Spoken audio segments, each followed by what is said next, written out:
If you're like me and almost every one of our Moxie clients, you are capable, smart, and talented. And I bet that the only thing holding you back from leveling up is you. And maybe a lack of confidence and a lack of belief in yourself. Most of us look at people that are one step ahead of us and we hold them in this higher position. We have this concept that what they've accomplished and what we want to accomplish are so far apart. We think that they were born that accomplished, that they have this innate talent and innate confidence that we don't have. But that's simply not true. Because confidence is not something you're born with, like a personality trait. It's something you cultivate and learn, like a skill. And I truly believe that when we build our confidence, then we can do the things necessary to level up. Because what happens for most of us is that sometime in our life, on our journey to accomplish something, we failed, either big or small. But that failure really affected us. It imprinted in our memory. And we decided that failure is an indication that we're just not good enough or smart enough or talented enough to accomplish our biggest goals, hopes, and dreams. And so we stop trying. We stay stuck. And we look at the people around us who are trying to accomplish the things that we haven't or have already accomplished those things, and we think, well, I'll never be like them. I'll never have what it takes to be like them. And that self-limiting belief is the stumbling block that keeps us from going from good to great and from leveling up. Whether that's interviewing for a new job, or asking for a raise, or taking on a stretch goal, or speaking up in more meetings, or presenting to leadership, or any of the opportunities we have to level up, those are the ones that we need confidence.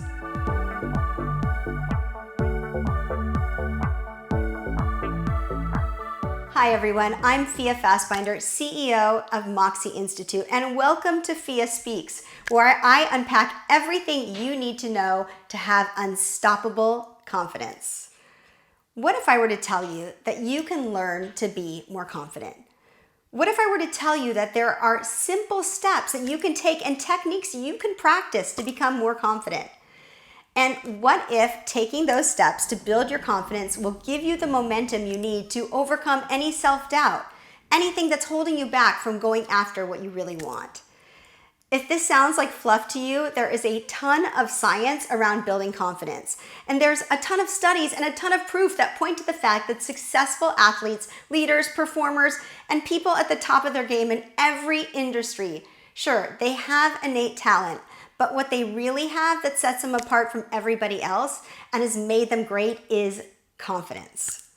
And when I say confidence, what I mean is that inner knowing that despite all of the setbacks, the failures, the obstacles standing in the way of accomplishing great things, that if you don't give up, if you keep pushing forward, you'll achieve those things. It's the mindset that allows us to hustle, to get back up after we fail, to get back up after we fall down, and to keep going until we achieve what we set out to do. And it's a mindset that doesn't tie our self-worth to our failures or to the outcome, but instead to the effort, to the hustle, to the doing, the trying. That is where our self-worth comes from. And what pains me more than anything is to see people with so much potential and desire to become great, and they give up after a setback or a failure. And then they express regret that they gave up and that they didn't just keep going. And they would have been able to write that book or start that business or get that position or have that life if they had just kept going. But what pains me even more than that is seeing people who justify that stagnation. Because behind every one of those justifications is really just fear. Fear of failure, fear of being judged, fear of not accomplishing that thing that we're not even trying to do anymore, or sometimes even fear of success. But it's all just fear. And I don't want to see any of my viewers wait another minute to get back on that path to leveling up and becoming the best version of themselves. I don't want them to express regret in a year from now, or a decade from now, or even a lifetime from now that they didn't do the things that were in their heart because they never even tried. And I've been thinking a lot about Laura. Laura was a young woman that I had mentored, and she built this incredible yoga studio that she opened at 24 years old. And that studio was doing so well that last month, she opened a second location. And on the morning of the grand opening, I asked her how she was feeling about it, and she started crying. And she kept repeating that she had made so many mistakes, that she had failed at so many things, she had done so many things wrong. Crazy, right? Because from the outside looking in, she appears to be this super confident baddie who in her mid-20s is already crushing it. I was nowhere close to that in my mid-20s. And on the day of opening her new studio, instead of focusing on all these amazing things that she's done right and all the success that she's achieved, she was focused on what she had done wrong and the mistakes. And that, my friends, is our negativity bias. That is our hardwiring, that when we're scared, we focus on the negative. She recognized that she was doing this because I had coached her. She recognized that she was focusing on the negative, and she was able to kind of switch her mindset in that moment and start to focus on the incredible work that she was doing and all of the people that she was helping with her yoga studios, all of the people whose lives were changing, and even to take a moment to start feeling proud of what she's accomplished. You know, pride. I mean, it was incredible. So that's really what I want to focus on in today's video. A technique that you can use to override your negativity bias and push through all of that fear and all of that self-doubt so you can do the big things in your life. So let's talk about our negativity bias. So our negativity bias is a phenomenon that is hardwired into us, and it is really our survival instinct at play. The negativity bias concept is that we focus more on negative than positive, that negative events in our life hold more weight, that our brain prioritizes anything negative over positive. It actually causes more stimuli in our brain. And this negativity bias has been described as we treat positive events like Teflon. We reject them. We gloss over them. And we treat negative events like Velcro. We tend to dismiss our accomplishments and focus more on our failures or our mistakes. We dismiss what we've done and our successes or what we've done right, and we focus on what we've done wrong, like Laura. And this negativity bias was formed millions of years ago when a rustle in a bush could have been a saber-toothed tiger. And it was a really good idea to think the negative. If you thought, it could be a tiger, maybe it's not, I'll just, breathe through it, you'd die. The other reason that we have this negativity bias is because we fear being rejected from a group of people. We want to belong desperately to a group of people. It is hardwired into us. It is part of our one of our basic needs, actually. After food and water is our need for belonging. And that happens because back in those caveman, cavewoman days, millions of years ago, if we had been rejected from the clan or kicked out of the cave, we would have died. It would have killed us. So our brain prioritizes these negative experiences. It was a good idea back then to think that a frowning fellow caveman possibly was going to reject you. And unfortunately, because our brain still hasn't evolved in 2 million years to know the difference between modern fears and ancient fears, our negativity bias still comes into play all of the time. In fact, it is so hardwired into us that, did you know rejection and physical pain are on the same pain receptors in our brain? In MRIs, the same pain receptors light up when somebody experiences rejection as when they experience physical pain. There is no difference in our brain between pain of somebody breaking up with you or pain of giving a bad presentation or pain of being fired and the pain of breaking an arm. Our brain prioritizes both of those experiences, and it uses the same pain receptors. And in fact, the coolest thing is that in one study, they discovered that Tylenol could actually alleviate pain of rejection. I don't think it's going to make it totally go away, but it helped because it is on the same pain receptors. So this negativity bias in our lives shows up as your inner critic. It shows up as your personal hater that's spewing self-limiting beliefs and causing self-doubt, and it stops you from taking risks or putting yourself out there, putting yourself in unknown territory, or doing the uncomfortable things you need to do to grow. Because we know that growth comes from a place of discomfort. We know that in theory, but that negativity bias that manifests itself as these negative voices in our head, our inner critic, gets really loud when we need to do something that requires us to push ourselves into uncomfortable situations, or show up at something that we were rejected from formerly or that we failed at before.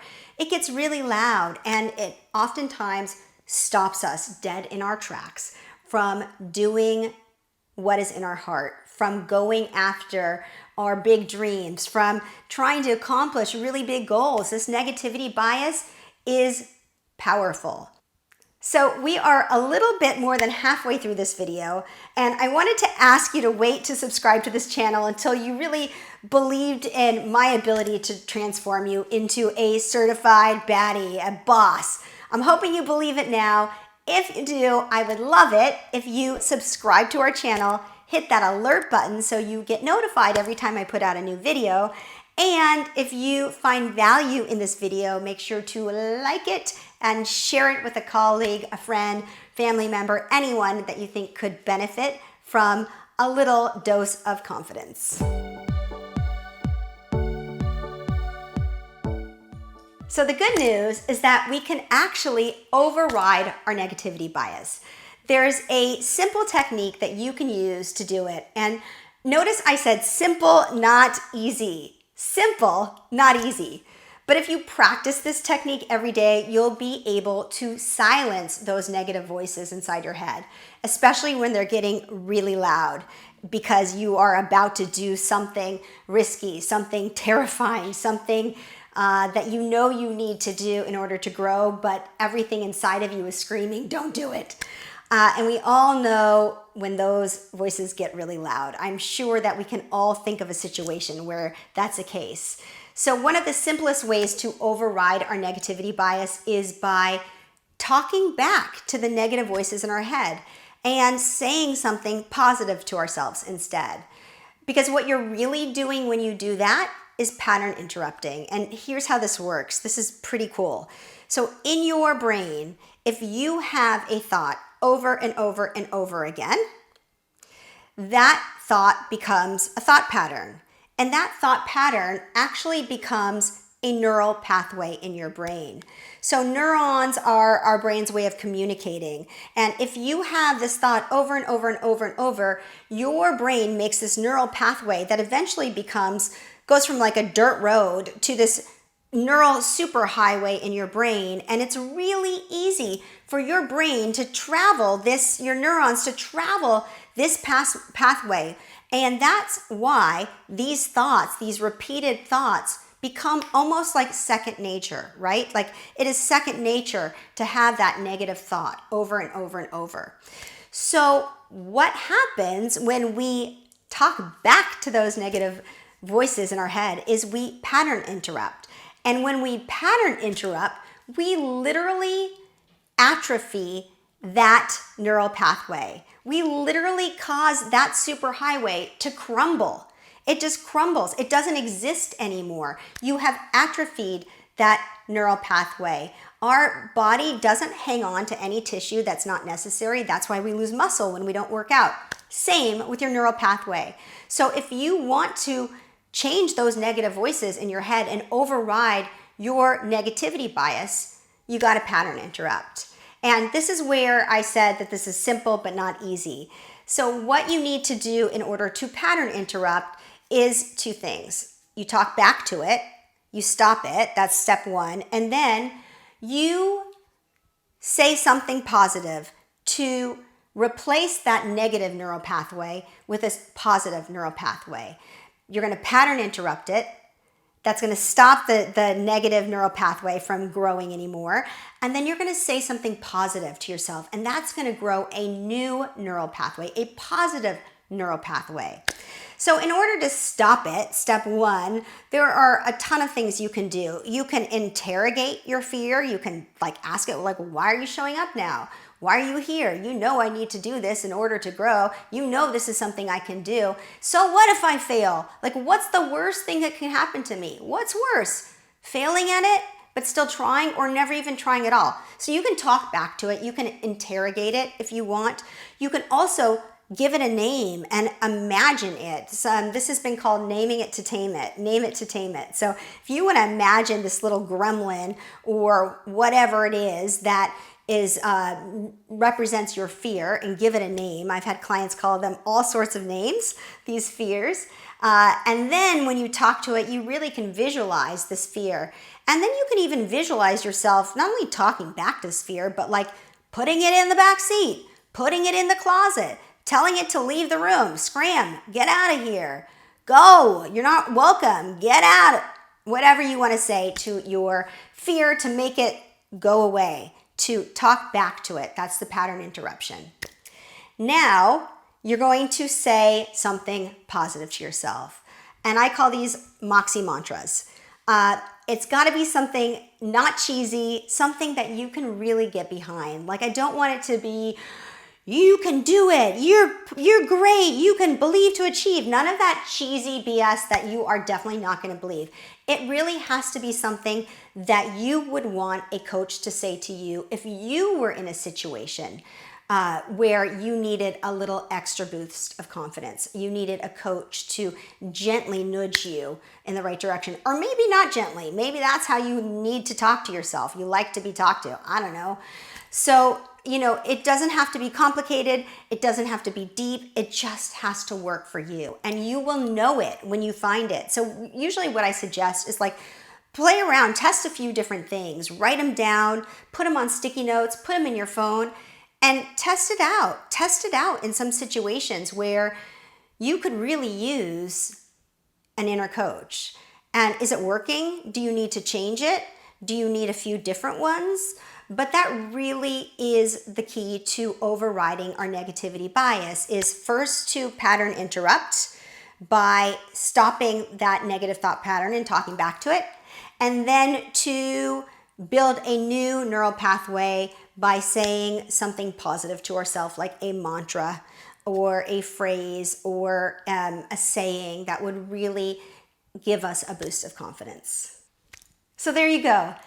A simple, but not easy, simple way to get you back on track to accomplishing your biggest, wildest dreams by quieting those voices that have been showing up as self-doubt and stopping you. If you're thinking to yourself, great, Fia, I stopped those negative voices in my head, but I'm still feeling terrified to take that next step. If this sounds like you, I got your back. Watch my video on feeling the fear and doing it anyway. This is a 3-part series. I promise by the end of this 3-part series, if you do the work, you will be more confident. You will be able to go after those big, audacious, hairy goals. All right, that's it for now. I will see you in my next video where I am going to dive into more techniques to boost your confidence and put you on that path to accomplishing your dreams. And I can't wait for you to watch all of these videos and do big things in your life. And if you like this video, I would love it if you could like it, share it, subscribe to my channel, and I will catch you on the flip side of this video.